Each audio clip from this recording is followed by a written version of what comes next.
से आए हैं? पोरबंदर के राणा भाव से। हैं? पोरबंदर से राणा भाव से। पोरबंदर? हाँ। तो यहाँ तुमने किसी को नाम बताया था क्या? ना नहीं बताया।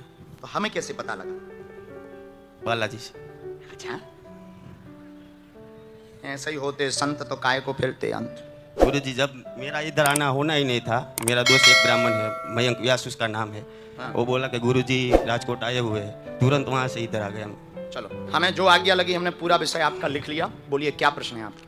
पहला तो प्रश्न ये है कि हनुमान जी की भक्ति और हनुमान जी की भक्ति और उसकी सेवा करनी है मेरे को। ठीक। और मेरे बाजू में ही हनुमान जी का मंदिर है, वहाँ मैं दर शनिवार को बालकों को खाना खिलाता हूँ। तो हनुमान जी की कृपा हो और वहाँ अन्न क्षेत्र हो। और तीसरी कि मेरा कोई गुरु नहीं है, तो आप मुझको शिष्य बना ले तो मैं हनुमान जी की भक्ति करने में थोड़ा मार्गदर्शन मिले मेरे को। अच्छा। ईश्वर धाम की जय हो, बालाजी महाराज की जय।